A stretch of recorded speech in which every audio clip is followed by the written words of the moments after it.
नमस्कार मित्रों, आप सभी का मेरे YouTube चैनल काका की कहानी में स्वागत एवं हार्दिक अभिनंदन है। मित्रों, जीवन जितना कठिन है उतना सरल भी, परंतु सत्य केवल एक है, वो है मृत्यु।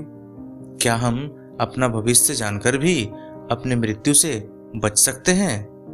क्या भविष्य जानना लाभकारक है या हानिकारक? आइए एक कहानी के माध्यम से जानते हैं। मित्रों, एक बार की बात है, एक पंडित जो बहुत ही ज्ञानी विद्वान था, अपने बचपन के खास दोस्त से मिलने उसके गांव जा रहा था, जो बचपन से ही विकलांग था। पंडित के मित्र का गांव बहुत दूर था और उन्हें अपने मित्र के गांव पहुंचने के लिए कई छोटे छोटे गांवों से होकर गुजरना पड़ता था। रास्ते में उसे एक आदमी मिला। वह आदमी भी उसके साथ चलने लगा। पंडित ने सोचा कि इतने लंबे रास्ते पर कंपनी रखना अच्छा है, इसलिए उन्होंने बुरा नहीं माना। जब पंडित ने उस आदमी का नाम पूछा तो आदमी ने उसे बताया कि उसका नाम महाकाल है। पंडित को नाम बहुत अजीब लगा, लेकिन उससे उसके नाम के बारे में और अधिक पूछना उचित नहीं लगा। दोनों चलते रहे। जल्द ही एक गांव पहुंच गए। वहां महाकाल ने पंडित से कहा, तुम आगे बढ़ो, मुझे इस गांव में एक संदेश देना है, मैं तुम्हें आगे रास्ते में मिलूंगा। पंडित ने उत्तर दिया, ठीक है, और अपने रास्ते पर चलता रहा। रास्ते में पंडित को पता चला कि एक आदमी को भैंस ने मार डाला है। थोड़ी देर बाद महाकाल पंडित के पास वापस आ गया और साथ चलने लगा। चलते चलते दोनों गांव के बाहर पहुंच गए।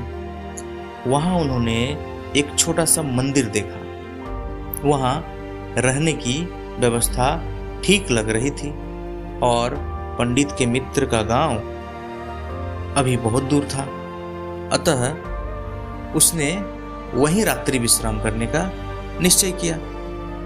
पंडित ने महाकाल से कहा, थकावट बहुत है, इसलिए हमें यहीं आराम करना चाहिए, हम कल सुबह फिर निकलेंगे।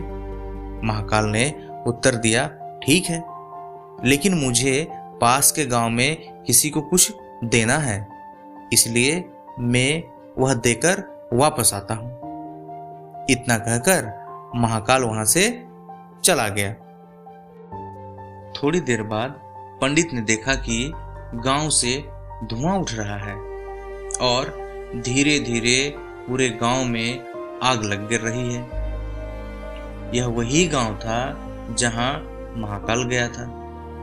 यह देखकर पंडित को आश्चर्य हुआ और उन्होंने मन ही मन सोचा, ये महाकाल जहां भी जाता है वहां किसी न किसी प्रकार का नुकसान क्यों होता है, जरूर कुछ गड़बड़ है। कुछ देर बाद महाकाल मंदिर लौट आया। सुबह दोनों अपने अपने गंतव्य की ओर चलने लगे।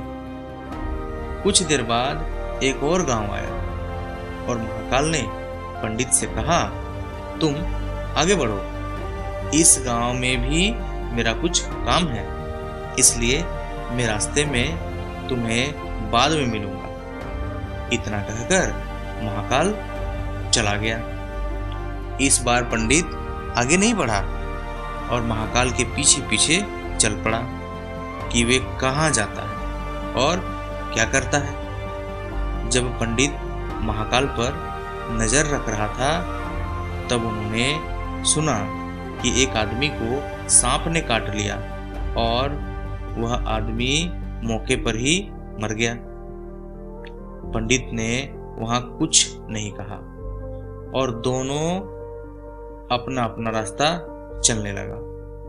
कुछ देर बाद पंडित जी पूछने से खुद को रोक नहीं पाए और महाकाल से कहा, जहां भी जाते हो कुछ न कुछ नुकसान हो ही जाता है, बता सकते हो आखिर क्या होता है?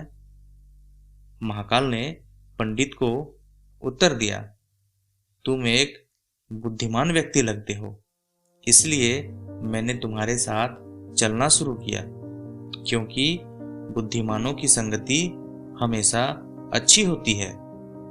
लेकिन फिर भी तुम नहीं समझते कि मैं असल में कौन हूं? पंडित ने उत्तर दिया, मैं समझ गया हूं, लेकिन फिर भी मैं अपना संदेह दूर करना चाहता हूं। यदि तुम अपना परिचय ठीक से दे सके तो यह मेरे लिए आसान होगा। महाकाल ने उत्तर दिया, मैं यमदूत हूं। यमराज के आदेश से मैं उन लोगों को मारने आया हूं जिनका जीवन काल पूरा हो गया है। हालांकि पंडित के पास पहले से ही यह विचार था, फिर भी इसके बारे में सुनकर थोड़ा घबरा गया। फिर भी पंडित ने पूछा, अगर ऐसा है तो बताओ आगे किसकी मृत्यु है?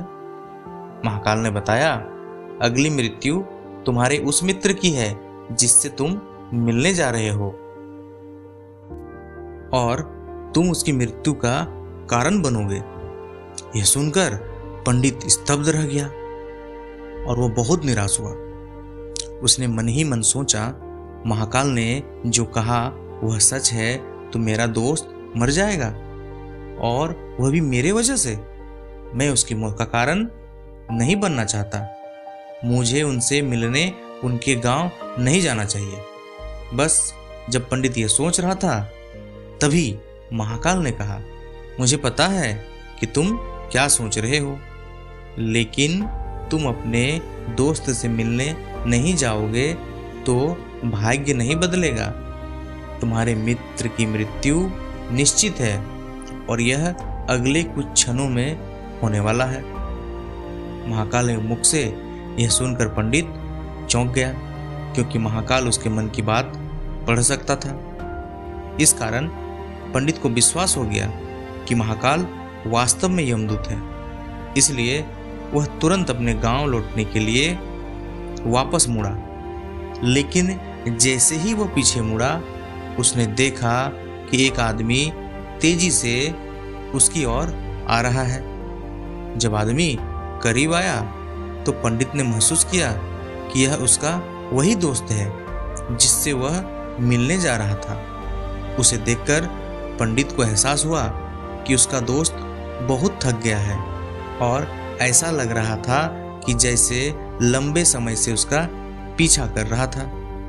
जैसे ही दोस्त पंडित के पास पहुंचा, अचानक वह गिर पड़ा और उसकी मौत हो गई।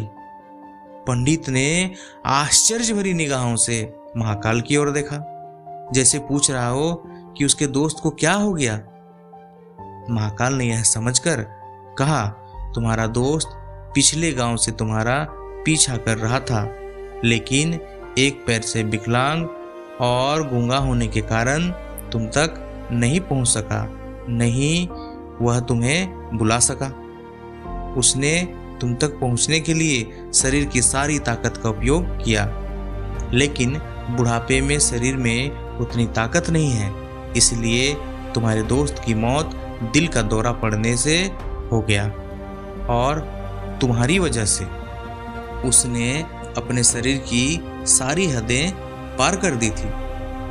वह तुम्हारे पीछे दौड़ रहा था, पहुंचने की कोशिश कर रहा था। यह सुनकर पंडित को एहसास हुआ कि महाकाल निश्चित रूप से यमदूत है।